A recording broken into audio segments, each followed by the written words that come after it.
Baik, Assalamualaikum warahmatullahi wabarakatuh. Perkenalkan, nama saya Satria Sani Kurniawan. Saya dari NIM G005114 dan saya berasal dari kelompok B5. Nah, jadi pada video kali ini saya akan menjelaskan uh, satu preparat anatomi, yaitu vesicaphilia atau kantong empedu.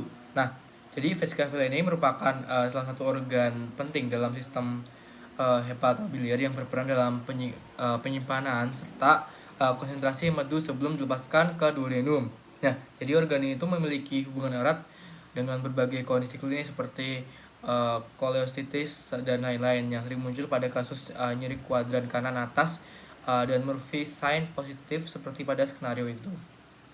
Nah, melalui penjelasan ini saya akan membahas tentang letak anatomis, hubungan organ dan bagian-bagian penting dari vesicaphilia dan lain-lain.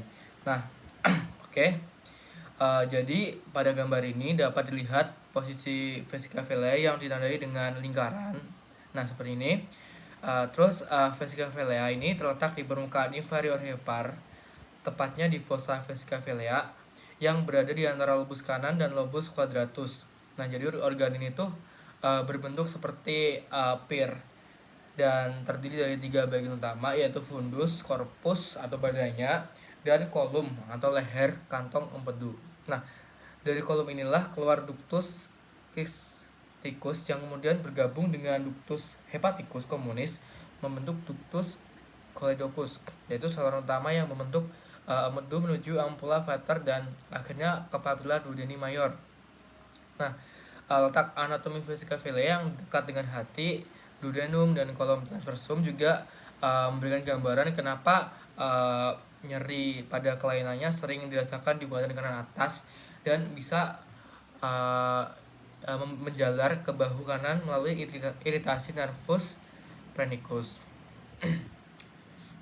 Baik, di sini setelah memahami anatomi dasar vesicaphilia, selanjutnya kita dapat menjelaskan alur sekresi empedu, hubungan otot papilla duodeni mayor serta kelainan klinis yang dapat muncul seperti pada kasus skenario. Nah, di sini dapat dilihat. Nah, jadi yang pertama ada produksi dan pengumpulan. Jadi hepatosit atau sel hati kita itu memproduksi empedu, lalu dikeluarkan ke bile canaliculi, yaitu canaliculi empedu antara sel hati. Terus yang kedua itu pembuluh intrahepatik ke ekstrahepatik. Jadi canaliculi itu ke ductus atau canal of Herring, terus ke ductuli interlobularis itu ke bergabung menjadi left dan kiri dan kanan hepatic ductus. Terus left and right hepatic ducts itu common hepatic ducts. Jadi yang ketiga ada cabang ke kantong empedu. Jadi siccus ductus itu dari vesicaphilia atau gallbladder itu bergabung dengan common hepatic duct. Nah, itu menjadi common bile duct, yaitu ductus choledocus. Berikutnya keempat, tempat keluarnya empedu ke usus. Jadi common bile duct bertemu dengan ductus pancreaticus itu kadang masuk bersama, jadi membentuk ampulla hepatopancreatica, itu ampulla of Vater. Terus dia tuh bermuara ke papilla duodeni mayor. Nah, lebih tepatnya ke pars descendens duodeni. Nah, itu bagian kedua. Yang kelima ada pengaturan aliran. Jadi aliran ditutup atau dibuka itu oleh sphincter of Oddi. Jadi otot sphincter di sekitar ampulla. Jadi itu untuk mengontrol keluarnya empedu dan enzim mengkreas ke duodenum. Yang keenam ini adalah peran vesicaphilia sendiri. Itu gallbladder itu menyimpan dan mengonsentrasikan empedu.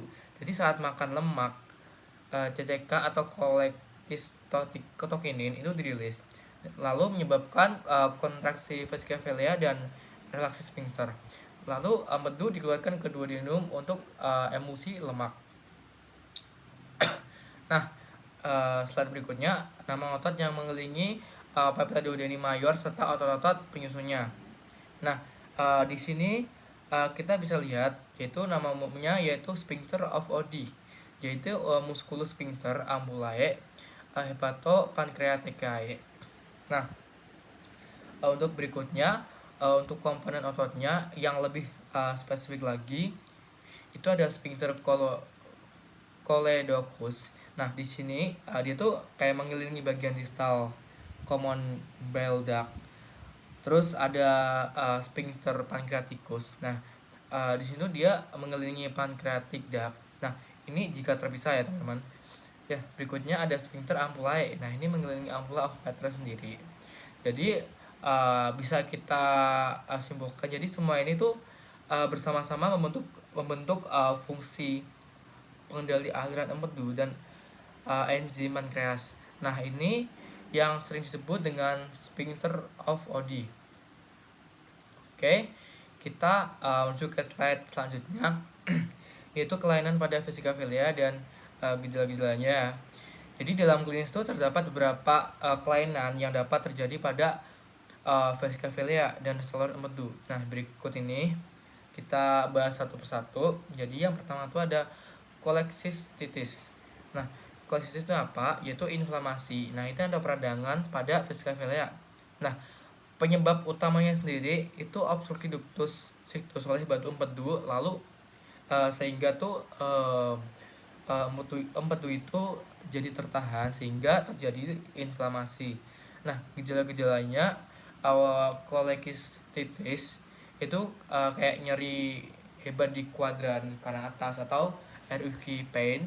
Terus Murphy-Sign itu positif. Berikutnya ada mual muntah setelah makan makanan yang berlemak. Terus ada demam dan nyeri menjalar ke skapula bagian kanan. Nah, untuk yang kedua ini ada cholangitis, yaitu kayak semacam inflamasi pada saluran empedu utama kita. Jadi common bile duct atau ductus biliaris lah.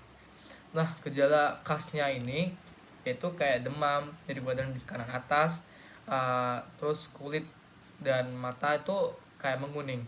Jadi penyebab yang paling sering untuk gejala ini atau cholangitis itu infeksi karena obstruksi batu pada ductus cholecocus. Oke, berikutnya ada cholelithiasis. Ya, ini batu yang terbentuk di dalam vesikavelia. Nah, ini terbentuknya itu dari mana?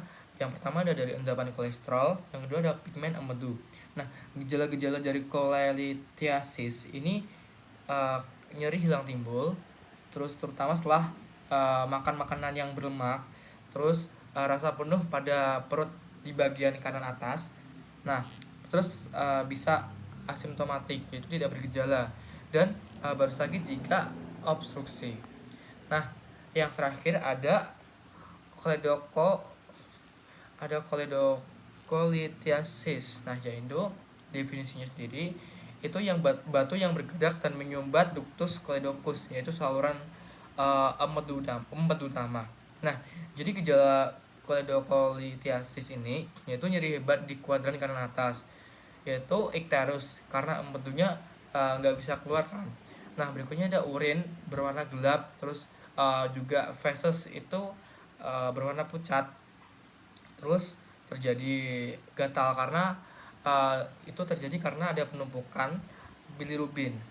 Terus bisa berkembang juga bisa menjadi cholangitis yang saya sebutkan di yang kedua tadi ya. Baik, sekian video yang dapat saya sampaikan. Jika ada kurang lebihnya mohon maaf. Assalamualaikum warahmatullahi wabarakatuh.